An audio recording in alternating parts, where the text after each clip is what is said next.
আপনারা সকলেই সয়াবিন খেয়েছেন। সুস্বাদু ও পুষ্টিকর এই খাবারে থাকে উচ্চমাত্রায় প্রোটিন, যা আমাদের দেহের জন্য খুবই উপকারী। অনেকেই বলে মাংস ও ডিমের চেয়েও বেশি প্রোটিন পাওয়া যায়, কিন্তু আপনি কি জানেন সয়াবিনের দানা থেকে সয়াবিনের বড়ি, সয়া নাগেট ও সয়া চাংস কিভাবে তৈরি করা হয় এবং বড়ি তৈরি করার সময় কিভাবে সয়াবিনের তেল পৃথক করা হয়?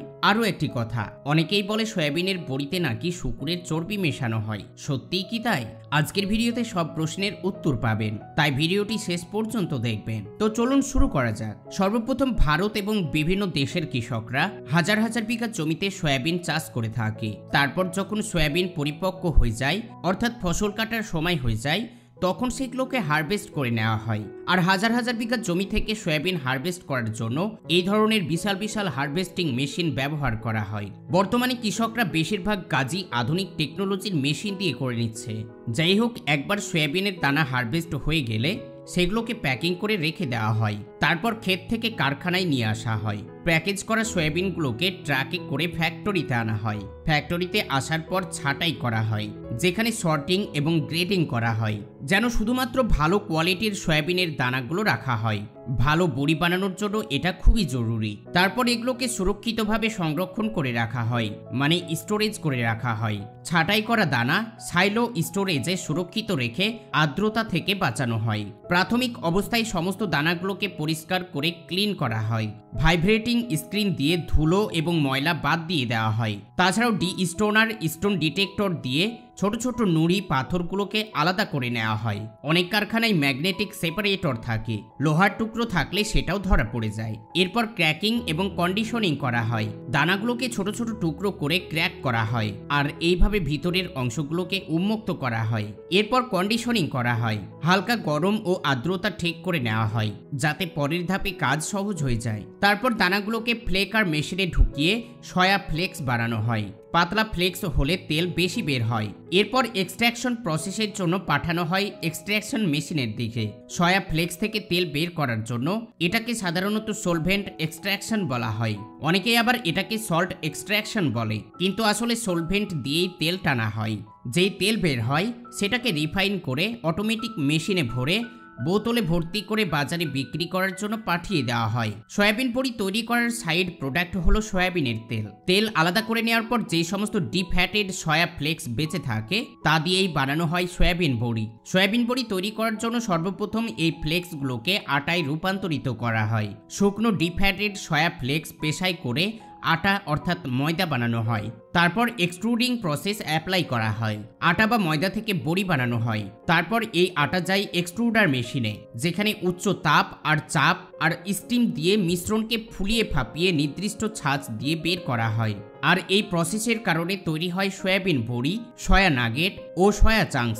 এরপর ড্রাইং প্রসেস অ্যাপ্লাই করা হয়। তারপর শুকনো ও কুলিং প্রসেস অ্যাপ্লাই করা হয়, যাতে বড়িগুলো শক্ত ও সেলফ স্টেবল হয়ে যায়। পরের স্টেপে কোয়ালিটি টেস্ট করা হয়। তৈরি হওয়া বড়িগুলোকে ল্যাবে পাঠিয়ে কোয়ালিটি টেস্ট করা হয়। এখানে বড়িগুলোর আর্দ্রতা, টেক্সচার, স্বাদ, গন্ধ এবং মাইক্রোবায়োলজি ইত্যাদি টেস্ট করা হয়। পরের প্রসেসে প্যাকেজিং করা হয়। টেস্টে পাস করলে বড়িগুলোকে বিভিন্ন পরিমাপে প্যাক করা হয়, 200 গ্রাম, 500 গ্রাম, 1 কেজি ইত্যাদি। এরপর কার্টনে ভরে ডিস্ট্রিবিউশনের জন্য পাঠানো হয় মার্কেটে। এবার প্রশ্ন হলো, এতে কি শূকরের চর্বি মেশানো হয়? উত্তর হলো না। সয়াবিন বড়ি তৈরি করার প্রক্রিয়ায় কোনো পশুর চর্বি ব্যবহার করা হয় না। বড়ি তৈরি হয় সয়াবিনের দানা থেকে। এটা সম্পূর্ণ ভেজিটেরিয়ান পদ্ধতিতেই তৈরি হয়। তো বন্ধুরা, সয়াবিনের বড়ি তৈরি করার পুরো প্রসেস আশা করি আপনাদের ক্লিয়ার।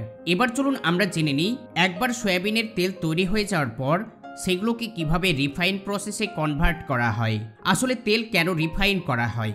রিফাইন জিনিসটাই বা কি? ফ্যাক্টরিতে কিভাবে তৈরি করা হয় রিফাইন্ড সয়াবিন অয়েল? আগের এপিসোডগুলোতে আমরা দেখিয়েছি কিভাবে ফ্যাক্টরিতে তৈরি হয় পাম অয়েল, দেখেছি নারিকেলের তেল বানানোর পুরো প্রক্রিয়া। কিন্তু আজ আমরা দেখব কিভাবে বিশাল বিশাল ফ্যাক্টরিতে তৈরি হয় প্রতিদিন আমাদের রান্নাঘরের ব্যবহার হওয়া রিফাইন্ড সয়াবিন অয়েল। সয়াবিন তেল আসলে কি? রিফাইন তেল আসলে কি? বাংলাদেশ ও ভারতের প্রায় 98% মানুষ তাদের রান্নাঘরের জন্য ব্যবহার করে রিফাইন্ড সয়াবিন অয়েল। কিন্তু প্রশ্ন হলো, এই রিফাইন মানে আসলে কি। আগে আমাদের দাদু নানারা যেই তেল খেতেন তাকে বলা হতো খাঁটি সয়াবিন তেল বা শুদ্ধ তেল। এটা সরাসরি সয়াবিন থেকে বের করা হতো, কোনো কেমিক্যাল ছাড়াই। তবে এর রং ছিল হালকা ব্রাউনিশ, কিছুটা চিপচিপে আর একটা কাঁচা গন্ধ থাকতো। সময় যত এগোতে লাগলো মানুষের রুচি পাল্টে গেল। কেউ আর ওই গন্ধওয়ালা ব্রাউনিশ খাঁটি তেল খেতে চাইল না। তখনই কোম্পানিগুলো মানুষের পছন্দ অনুযায়ী কেমিক্যাল দিয়ে তেলকে পিউরিফাই করে একদম ঝকঝকে গন্ধহীন হালকা রঙের তেল বানাতে শুরু করলো। এই পিউরিফাই করা তেলই হলো রিফাইন্ড সয়াবিন অয়েল। তেলকে রিফাইন করতে হলে প্রথমে 2 বার ভীষণভাবে গরম করতে হয়, এতে তেলের কাঁচা গন্ধ উড়ে যায়। তারপর ব্যবহার করা হয় বিভিন্ন ধরনের কেমিক্যাল, যা রং ঠিক করে, গন্ধ দূর করে আর তেলকে অনেক দিন ভালো রাখে। কিন্তু সমস্যা হলো এই কেমিক্যালগুলোই মূলত আমাদের শরীরের জন্য ক্ষতিকর। অতিরিক্ত রিফাইন্ড তেল খেলে হার্ট ডিজিজ, ব্লাড প্রেশার, এমনকি ডায়াবেটিসের ঝুঁকিও বাড়তে পারে। তবুও বাজারে প্রায় সবাই এই তেলই ব্যবহার করছে, কারণ দেখতে সুন্দর আর গন্ধহীন। সয়াবিন তেল রিফাইন করার প্রসেসটা শুরু হয় একেবারে কৃষিক্ষেত থেকে। সয়াবিনের বীজ প্রথমত সংগ্রহ করতে হয়। সয়াবিনের তেল বানাতে গেলে সয়াবিনের বীজ ব্যাপক পরিমাণে প্রয়োজন হয়। কৃষকের কাছ থেকে হাজার হাজার বস্তা শুকনো সয়াবিন ট্রাকে করে আনা হয় ফ্যাক্টরিতে। এরপর চালানো হয় পরিষ্কার করার প্রসেস। পরিষ্কার করার জন্য ফ্যাক্টরিতে ঢোকার পর সমস্ত বস্তা আনলোড করে লম্বা কনভেয়ার লাইনে দেওয়া হয়।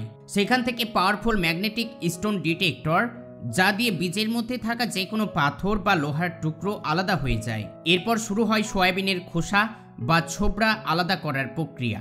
এই সময় বীজগুলো প্রায় গুঁড়ো হয়ে যায়। খোসা আলাদা করার কারণ হলো তেল বের করার সময় যাতে খোসা মিশে না যায়। তাছাড়াও এতে তেল বেশি পরিমাণে পাওয়া যায় এবং মানও ভালো হয়। খোসা ছাড়ানো সয়াবিন ঢালা হয় বিশাল বড় বয়লারে। এখানে প্রচণ্ড চাপ ও উচ্চ তাপে সয়াবিনগুলোকে সিদ্ধ করে নেওয়া হয়। এই গরমের ভিতরে ব্যাকটেরিয়াগুলো পুরোপুরিভাবে মারা যায় আর বীজগুলো তেল ছাড়ার উপযুক্ত হয়ে যায়। এবার ফুটন্ত সয়াবিন যায় বিশাল বড় ওয়েল প্রেস মেশিনে।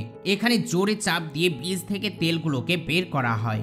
যেই তেল বের হয় সেটা হলো একদম খাঁটি কাঁচা তেল, যেটাকে আমাদের পূর্বপুরুষরা খেতেন। কিন্তু আধুনিক বাজারে এই কাঁচা গন্ধ মানুষ মেনে নেন না। তার জন্য কোম্পানিগুলো কেমিক্যাল যোগ করে এগুলোকে রিফাইন করে নেয়। তেলকে বাজার উপযোগী করতে হলে ঢালা হয় বিশেষ কিছু কেমিক্যাল, যা সাধারণ মানুষের জানার বাইরেই থেকে যায়। এতে তেল ঝকঝকে হয়, গন্ধ চলে যায় আর রং একেবারে হালকা সোনালী হয়ে ওঠে। এরপর high temperature refining process apply করা হয়। এই কেমিক্যাল মেশানো তেলকে রাখা হয় 400 থেকে 600 ডিগ্রি সেলসিয়াস তাপমাত্রায়। এই প্রচণ্ড তাপে তেলের ভিতরের অমিশ্রণ দূর হয়ে যায় এবং তেল হয় সেই তেল যা আমরা বোতলে কিনে রান্না করার জন্য ব্যবহার করছি। অর্থাৎ এটাই হলো রিফাইন্ড সয়াবিন অয়েল। এখনকার দিনে রিফাইন্ড সয়াবিন অয়েল বাজারে সবচেয়ে জনপ্রিয়, কারণ এর রং আকর্ষণীয়, গন্ধহীন আর দামেও সস্তা। কিন্তু স্বাস্থ্যের দিক দিয়ে খাঁটি তেল অনেক বেশি উপকারী। তবুও ভোক্তার চাহিদা অনুযায়ী কোম্পানিগুলো রিফাইন তেলই বানিয়ে যাচ্ছে কোটি কোটি লিটার। তো এইভাবেই বিশাল বড় ফ্যাক্টরির ভিতরে তৈরি হয় আমাদের প্রত্যেক দিনের রান্নাঘরে ব্যবহৃত রিফাইন্ড সয়াবিন অয়েল। আর এই রিফাইন অয়েল তৈরি করার জন্য যে সমস্ত কেমিক্যালগুলো ব্যবহার করা হয় সেগুলো আমাদের খাওয়া উচিত নয়, কিন্তু আমাদের মুখের স্বাদ আর ভালো কোয়ালিটি বলে সেগুলোকে আমরা প্রতিদিন খেয়ে নিচ্ছি। যাই হোক, আপনি আজ থেকে মোটামুটি কতদিন আগে এই ধরনের তেল খেতেন না সেটা অবশ্যই নিচে কমেন্ট করে জানাবেন। আর কতদিন থেকে এই ধরনের রিফাইন্ড করা তেল খাচ্ছেন সেটাও কমেন্ট করে জানাতে কিন্তু ভুলবেন না। আজকের ভিডিও যদি ভালো লাগে তাহলে ভিডিওতে অবশ্যই একটি লাইক করবেন এবং পরবর্তী ভিডিও দেখার জন্য চ্যানেলটিকে সাবস্ক্রাইব করে রাখবেন। এতক্ষণ সঙ্গে থাকার জন্য আপনাদেরকে অসংখ্য ধন্যবাদ।